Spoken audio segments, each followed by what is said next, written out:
Okay, I guess we can start. So, thanks everyone for coming and welcome. My name is Luca Falsina and I am a master student in Engineering of Computer System at Politecnico di Milano. And today I want to present you Grab and Run, which is a work that we developed at Next Lab, and together with two guys that I want to thank. Federico Maggi, who is my advisor, and is a researcher at Politecnico di Milano, and Yannick Franantonio, who is a PhD student at USSB Santa Barbara in California. So, just before starting, the organizer asked me to invite you to be social, so I would intend this in 2 meetings. Be social, try to, catch up with new guys, talk with new people, and be social also, tweet as much as you like. The hashtag is DroidconIT. So, just before starting, how many of you has ever heard about dynamic code loading in Android? Great, quite a big number.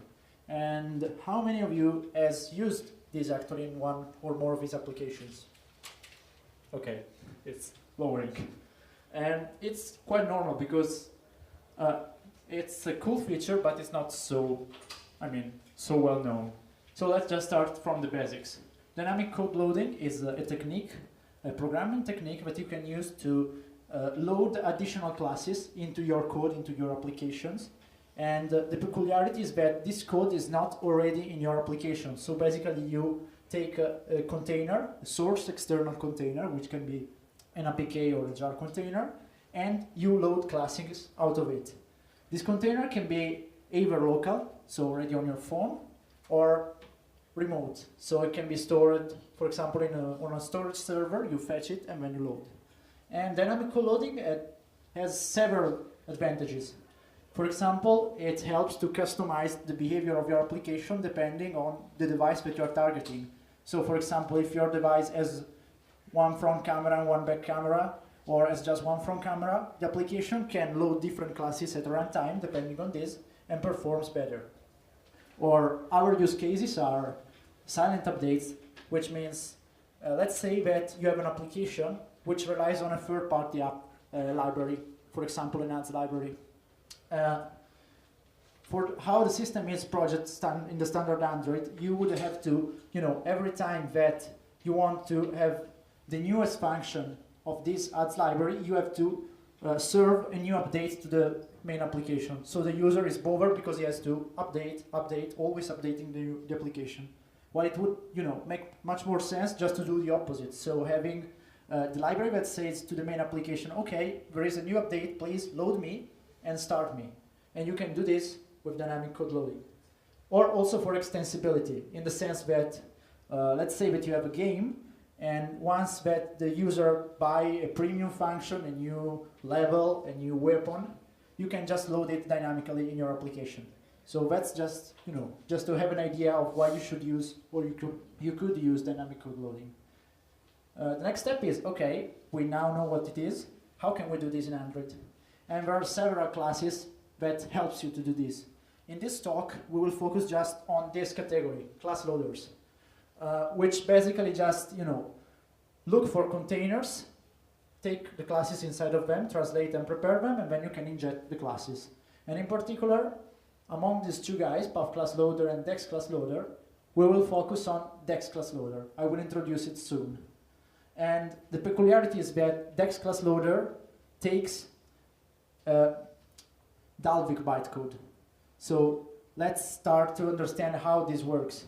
Let's consider a library. In this case, I will just call it mylibrary.jar, but you can, of course, use whatever you want. And it's quite small, so I don't know if you can see it, but there are two classes in it, class A and class B. And the point of this is that you can't just run this code on your phone. You need to translate it into Dalvik bytecode, which is code that both the Dalvik virtual machine and hard can execute. So in Android, you would pass this library to the DX tool, which is a build tool inside the SDK that translates this for you, and it outputs that classes.dex entry. So that was the title of the slide. Once that you have this classes.dex, you can execute the code that is inside that library. And another point is that with jar, you have to manually do this. But on APK, when you are compiling your APK, for example, to execute them on your emulator, Android, the Android development that you are using, so for example, Android Studio, does this for you. So it calls dx, and then the code is translated and can be executed. So let's move to analyze Dex class loader. I will speak quite a lot of these guys, so let me introduce him properly. It has two methods, one constructor and one public method. Regarding the constructor takes 4 parameters, but we will just focus on the first two, which are the relevant ones. And the first one is dexpath, which just states the list of the containers that you want to consider, from which you would like to load additional classes. And the second parameter is optimized directory, which states, once that you load this code in the form of dex, so Dalvik bytecode, the Dalvik virtual machine or ART takes it and compile it and optimize it into a proper format, which is called ODEX. And then it asks to the developers where to store this code. And so you need to say, okay, please store it at this location. So that's for the constructor. Regarding the method, the public method load class, this is the key method. So basically you just provide it with a string, which is the classes that you want to load, and at runtime, Dex class loader will load that class for you if it finds an implementation of it. Otherwise, it will throw a class not found exception. So pretty easy. Let's see this in code. So I've just taken a container here and his location. It's again the usual my library dex jar. And I've initialized also a private folder for storing the optimized format of the dex file. Then I just call my dex class loader, I initialize it with the proper parameters, and then I just do a load class method on it. And I load this class, com.example.class.a. And it's important when you provide this name of the class to provide the full class name. So both the package name and the class name. If you just give the class name without the package name, it will raise a class not found exception because it can't find the class. So it's really important to use the package name. So let's try to map the case of remote dynamic code loading, which means you want to load additional classes from a container which is not on your mobile phone at the beginning of the process. So we will just consider a sequence diagram here that explains all the different steps. The first step, of course, is to fetch this container. So go to the proper URL and download it and fetch it on your phone. Later, you need to store this library somewhere on your phone. Then you have to initialize the optimized dex folder, as we've seen before for dex class loader. Finally, you can initialize your dex class loader object with the proper parameters and then load classes out of it. So that's the workflow. Keep this in mind because we will analyze now this quite a lot. And in particular, I want to underline that this part, the first 3 steps, are left to you as a developer. But actually the API could do this for you because it's not something very difficult. And indeed, this creates problems. Because under a security point of view, developers, benign developers, can introduce mistakes in these steps of the process. And this creates vulnerabilities that an attacker may exploit. And that's bad, of course.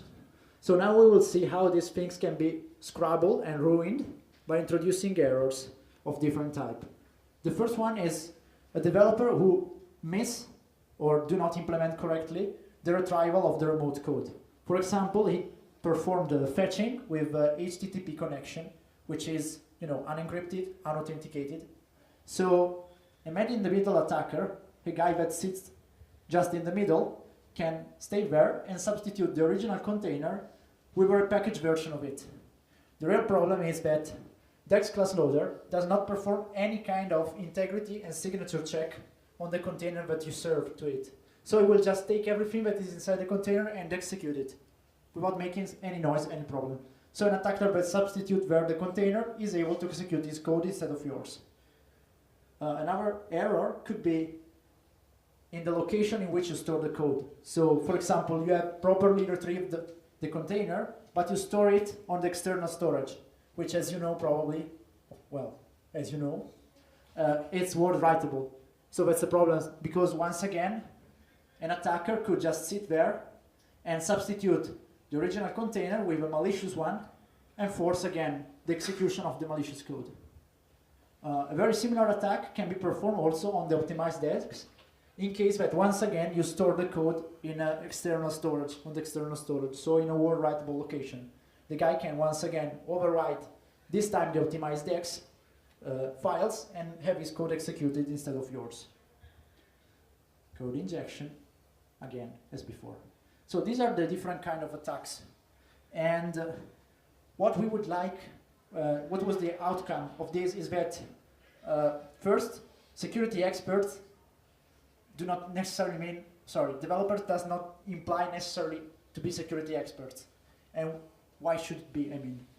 And in particular, because it is so easy to introduce errors in implementation of dynamic code loading, Google performs and prepared these statements and said, okay, an app downloaded from the Google Play Store cannot modify, replace, or update its own APK binary code unless using Google Play's update mechanism, which basically says, okay, guys, do not use dynamic code loading. Please avoid this because it's really, really bad, which is not true, because dynamic code loading is useful, as we've seen before. So our point is, okay, maybe we should do something to help developers using these things in a much better way. When you're speaking about security, usually the threat model is the scenario in which you're imagining to work. So the environment and the kind of attackers that try to, target your model and try to break it.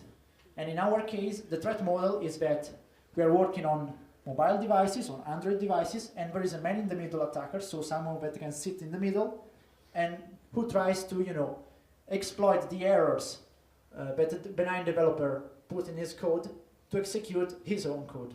So this is the threat model. And our goals are at first to prepare a code verification protocol which should help developers to implement dynamic code loading in a secure way. Then to implement this into a Java library that should be really easy to learn and to use. And we would also like to help developers that has already developed application using dynamic code loading to migrate easily to our application, to our API. So these are the goals. Just one slide on crypto. I will be really, really quick on this. Sorry, but I really don't have time to go into the deeper. So, in particular regarding signatures. Signatures are a derivation of asymmetric crypto, in which you have this girl, Alice, which is so much used in the cryptographic fields. They always are Alice and Bob. So, you have Alice that has prepared two keys, a couple of keys. One is private, so she keeps it there for itself, and one is made public, and it's embedded in a certificate. And what Alice does, when she signs her own application, that at the beginning, as you can see, has a manifest which is completely blank, there is nothing. It's, okay, she signed her code with her private key, and the result is that two additional files are added. The first one is the byte representation of her certificate, and it's this first RSA entry, while the second is the signature files, which is a file that contains the signatures of all the different entries that are presented in the original APK or jar. So we have seen an interaction, a sequence diagram at the beginning with all the steps of the fetching. Let's see how these steps change according to our code verification protocol. So once again, you have to fetch the container, and it's important for this container to be signed so that we can verify at runtime that that container is indeed what it should be and it has not been tampered by an attacker.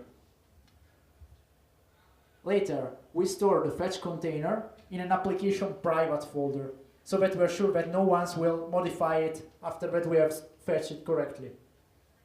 For the same reason, so avoid malicious attacker to modify our private folders, we will initialize the optimized DEX folder into an application private folder as well. And then there is the difference, the big difference with the original protocol, which is we also fetch a certificate which is provided by the initial developer that says, okay, this is for me a trusted certificate, something that I really trust, and if you validate the initial code, the initial container against that certificate, and if the certification works, for me it's fine. So I say that this is a fine choice, so load the classes. So basically, once that we have retrieved both the container and the certificate, we perform a verification, a signature verification, and if everything works fine, we load the class. Otherwise, we discard this container because it has been tampered. Now, let's analyze how we link these two things. So, because in the previous slides, I just said, okay, we have a certificate, we have a container, and that's all. But it's not that easy. We need some way to connect these two elements correctly, to pair these things. And what we decide to use in our verification protocol is package name. So package name is an identifier that can be used to link both containers and certificates, but so that we can then pair them and verify. But how can we actually retrieve package names out of a container? So when I was speaking about code containers, we have two cases. APK containers, and in this case, finding package name is easy because, as you know, in the APK, the package name is fixed by the developer when he initializes application, and it must remain always the same. Otherwise, he can't publish updates on it. So we simply need to, use this object, which is called package manager, and we have in one shot the package name of the container. On the other hand, for the jar container, this is way more difficult because we do not have a similar concept. So basically, each class which is inside the jar can have a different package name. So what we did to retrieve this set of package name is basically parsing the classes.dex entry, retrieving all the list of the classes that are inside, and then chop the last part of the class entry full class name to get the package name. And in this way, we are also able for jar containers to get the full list of package names. So once that we've done this, let's now consider how the signature verification works. So at the beginning of the process, we have one container, one certificate. At the end, we want to say, yes, load classes from the container, or no, discard this container. This is not genuine. How can we do this? At first, we need to verify that the container is well-formed, which means, okay, it must not be expired, and it can be also self-signed, because this is something which is typical of Android. It's a policy that certificates can be self-signed, so it's not a problem for us in our protocol. Once that we have checked this, we check the extension of the container.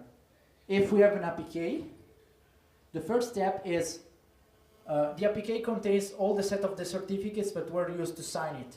So if we do not find our trusted certificate inside of that list, it already means that, well, we do not have that APK signed against our certificate, so we can already reject the container.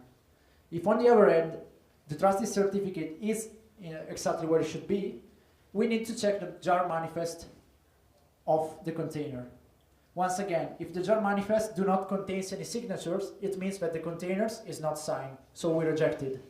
Otherwise, we look for all the entries inside of the jar manifest and we compare them with the actual representation, with the actual entries on the container. We perform signature verification, and if the signature does not match, once again, a security exception is raised, and so we reject the container. Otherwise, if this works, we finally check that the signature verification works and our trusted certificate is inside this list of certificates. If this is the case, okay, well, we can load classes out of it. Otherwise, again, once more, we reject.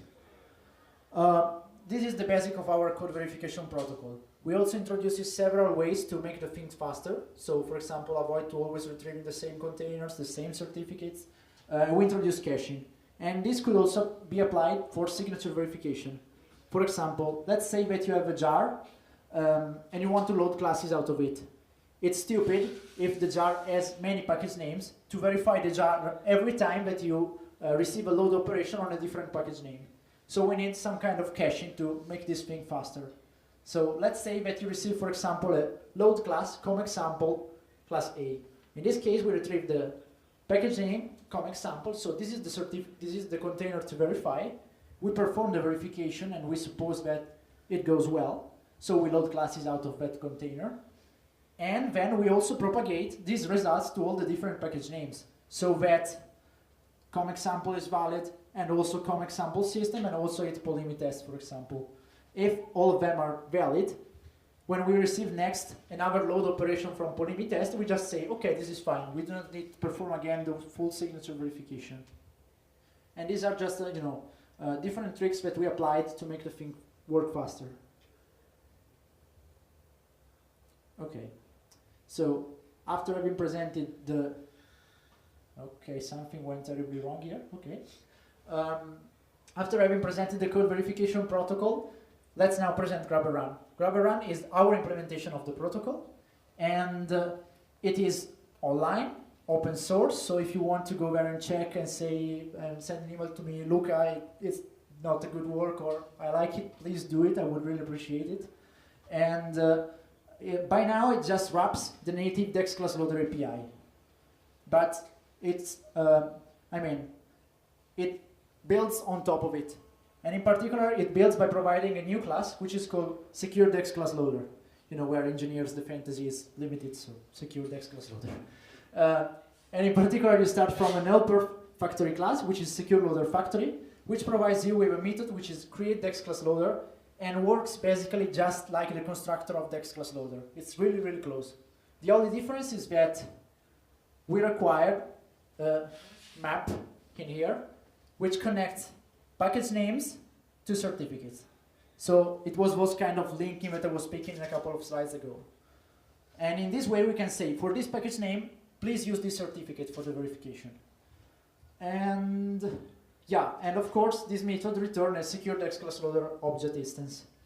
And once that we have this object, we invoke once again the load class method with the usual syntax, so we provide the name of the class to load.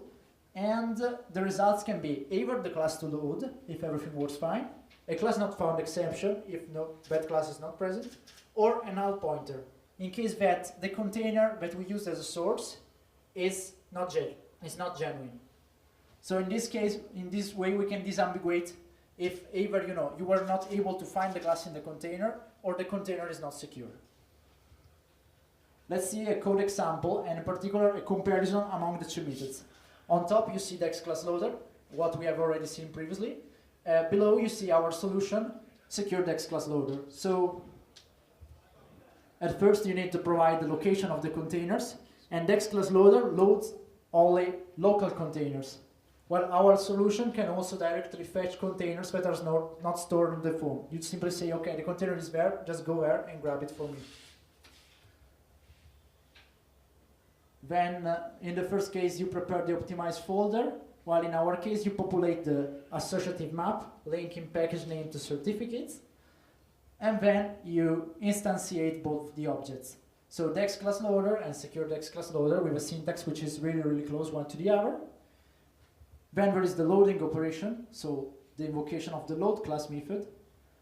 And finally, well, the instantiation of the actual class in the end. So as you can see, you can really pair the two things. They're really, really close. It was one of our assumptions to keep the things as close as possible to the original. Performance. I mean, when you introduce a new library, and in particular in our case, in which you build on top of something else, you have a slowdown. As you can see here, the slowdown is more or less on an index of 4, which means that our solution runs 4 times slower. The point is that you pay this overhead just at setup phase only once.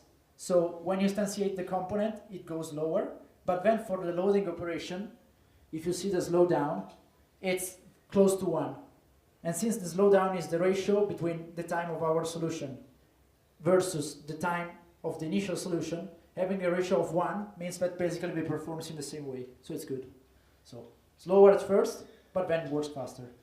And then, this slide is something like, it's my time to shine, to say that these things is very good, it works very, very good. And in fact, as you can see, the class loader just performed the dynamic code loading, while we perform also those other steps that are the automatic fetching of remote URL of remote containers. We store containers where we should store, so in application private folder, and we perform container verification, both on the integrity and on the developer authentication. So we are able to enforce that, yes, the container is correctly signed, and moreover, it is signed again, by the trusted certificate that was specified by the developer.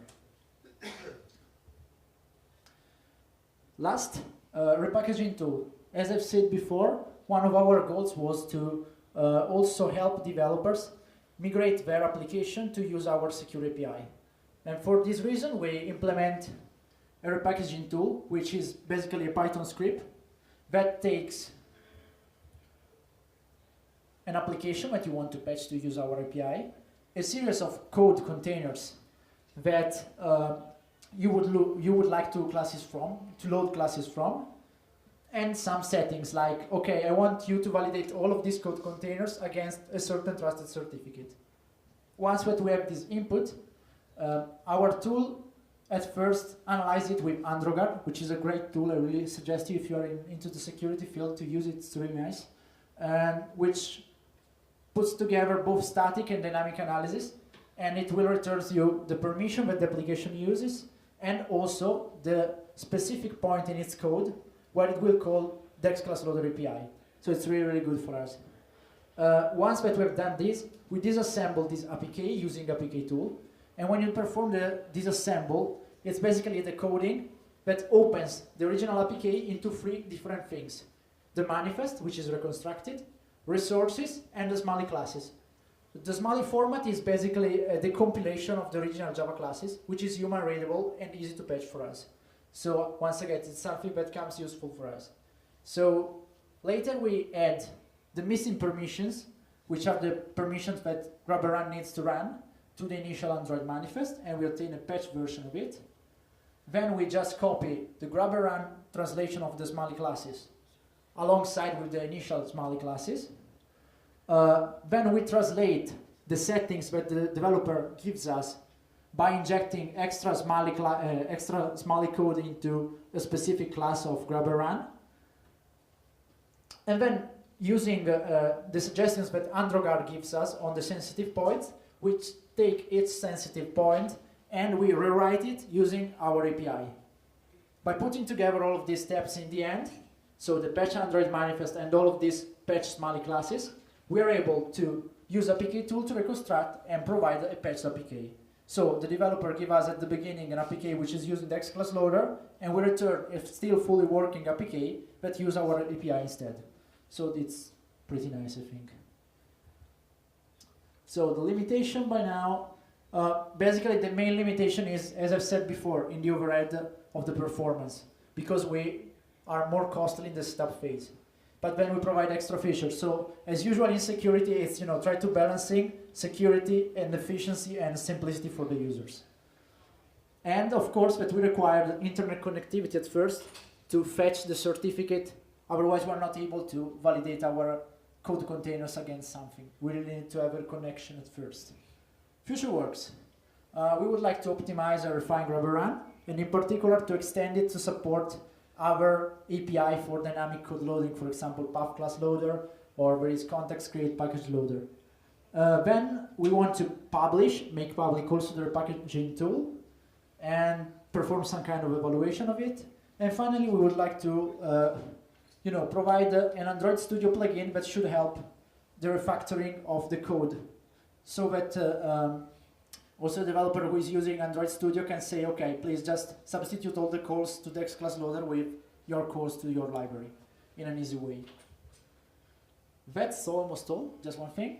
If you were a bit interested by these kind of things, we set up a simple tutorial that compares the two solutions, so standard Dex class loader and our API, that can be useful for you as developers if you want to use these kind of features in your application. And if you're interested in this project, please just send me an email or stop by and we can speak about this. It can be useful, and it's useful also for our research. So, said this, thank you very much for your attention.